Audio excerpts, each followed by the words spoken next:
Chair will now recognize my friend from the great state of Montana, Mr. Rosendale. Thank you very much, Welcome, and Mr. you are Chair. recognized for 3 minutes. Appreciate it. Appreciate everybody taking the time to organize this today so that we can help you. I appreciate the opportunity to testify. I'm here today not to talk about new legislative proposal or new scheme to fix our broken budget process. Instead, I'm proposing that Congress simply follows the law that it passed for itself 50 years ago. After decades of recklessness shown by Congress, America now finds itself nearly $34 trillion in debt. Our government's fiscal irresponsibility is the single biggest threat to America. As Congress continues to ignore this threat, the situation only worsens. Earlier this year, the U.S. debt credit rating was downgraded for the second time in a year. This is a direct result of our refusal to address our debt. If we continue this trajectory, the U.S. will have to spend 50% of our annual revenue to pay the interest on the debt within 5 short years. Mr. Chair, I'm not pointing fingers at anyone. I have made every attempt to assist in the reduction of our spending. I know how. When I ran my own agency in the state of Montana, I reduced my spending by 23%. When I had the authority to make the cuts, I reduced it by 23%. It does not require another committee. It only requires discipline from this body. That's what it requires. Continuing down this path for any longer is completely unsustainable and will cause never-before-seen financial hardship in our country. You can see it on the charts here. Everyone is bringing these charts in. We know what the numbers are. Deficit this year, $1.7 trillion. National debt approaches $200,000 per household. The national debt is nearly at $34 trillion. We just cannot sustain this. Since 1974, Congress has only passed the appropriation bills on 4 times. On time, 4 times. Congress has not passed the 12 appropriation bills by the required deadline at all in the last 26 years. No one can function that way.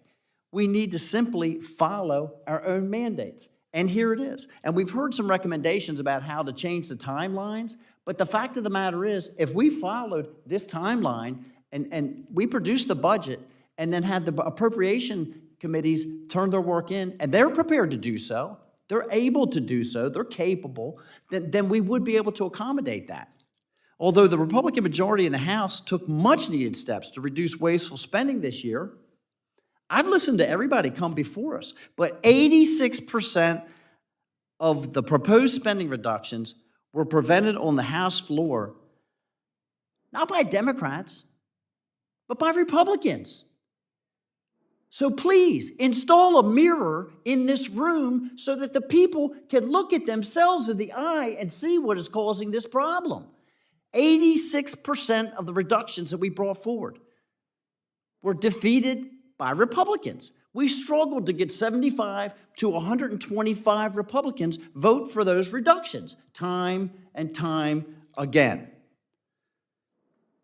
Even if we eliminated 100% of the discretionary spending, we would still be adding roughly $500 billion to the national debt each year.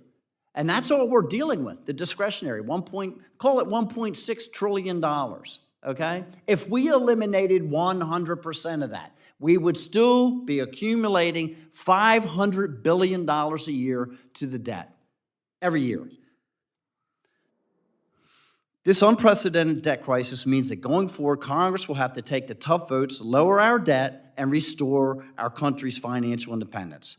The apparent unwillingness from some in the Republican Party to act in the interest of the American people and pass 12 appropriation bills that spend within our means will only prolong and worsen the struggles the American people are facing every day.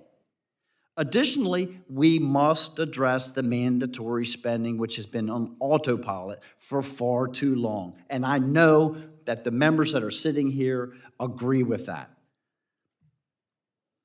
Americans across the country balance their budgets and ensure their spending is within their means.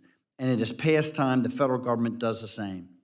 Mr. Chair, I'm willing to do my part. This does not take another committee. It does not take another committee. It takes discipline. It takes commitment and public service that we all signed up to be here for, and that is to make sure that we preserve this republic. We can do it. We must do it. I am here just to say that I will help you do it. Thank you so much for your time today. Thank you for your interest. I yield back. Thank you, Mr. Rosendale. Mr. Chairman, Please. may I have a